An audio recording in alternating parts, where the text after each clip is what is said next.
Let's just, actually, will you explain, just explain the name for them? So, in kabuki, the wood blocks which are used to accentuate physical movement on the stage are called tsuke, T-S-U-K-E, tsuke. And it's usually, they're made out of hardwood, so oak or some kind of hardwood like that.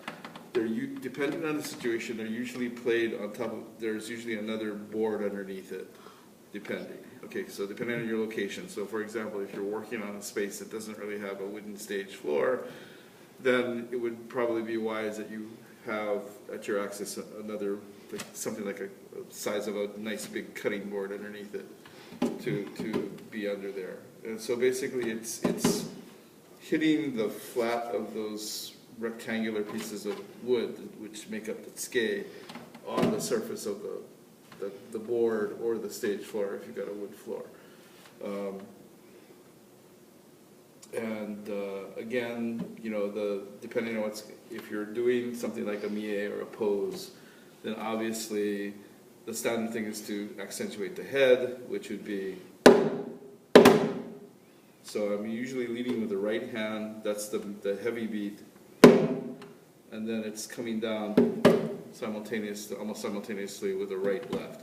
So when you do that at time, it's going to sound, so this is just a shade of a secondary thing that happens because the left hand is coming out a little bit later than the right hand. To build to a mie, you're going to hear, usually this will start out if somebody's putting their foot out to start it. Usually that pattern will sound something like this.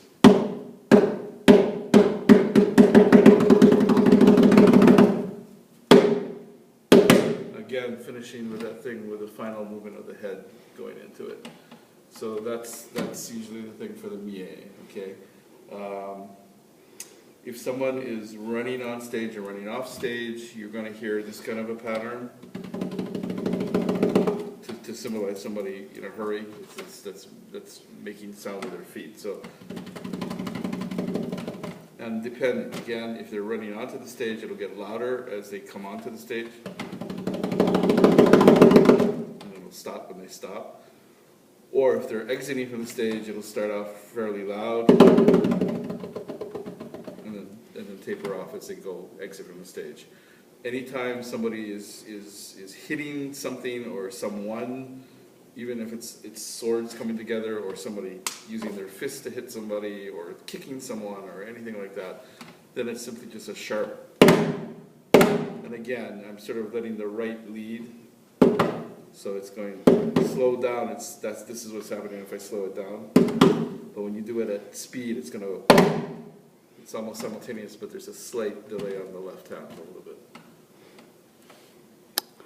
Thank you for that.